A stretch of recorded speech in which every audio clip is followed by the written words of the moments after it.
Let's start at the very beginning.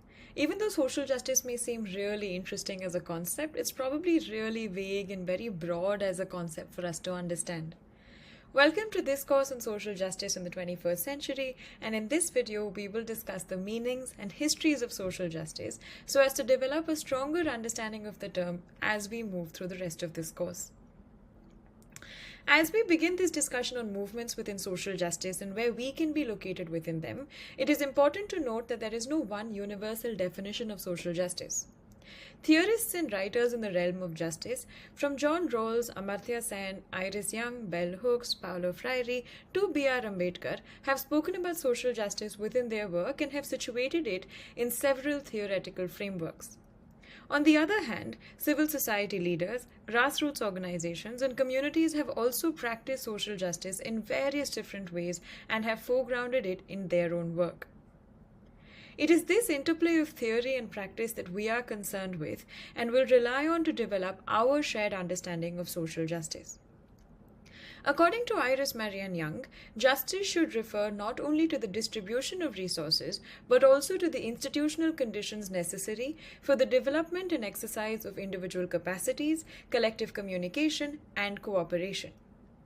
Accordingly, in building an understanding of social justice, it is useful to understand how institutions are organized and what makes them just or even unjust. Key concepts in this discussion are those of oppression, power, privilege, and intersectionality. This can all seem very overwhelming to get started with, and trust me, you are not alone. Let's take it one step at a time. Social justice can broadly be defined as fairness in terms of access to and distribution of wealth, opportunities, and privileges.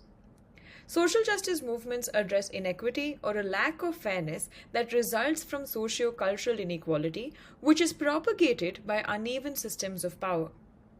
One example of a social justice movement is the disability justice movement, which works to address the lack of access and opportunities for disabled folks who are marginalized within social systems, where able-bodied individuals are centered as the norm. What are some other movements that you can think of? What are the objectives of these movements and who is a part of them? What are the power structures that they exist to challenge and to question? Do all movements have a single objective, or do all movements work closely with only one group of people? No, of course not. You will find that the communities behind social justice movement can and do use a diverse range of approaches to their work, from strong networks of solidarity and action, and evolve over time to meet their needs and long-term advocacy goals together. But before we dive into that, what does social justice have anything to do with social movements for different causes? That's a fantastic question, and I cannot wait to unpack it with you in the next video.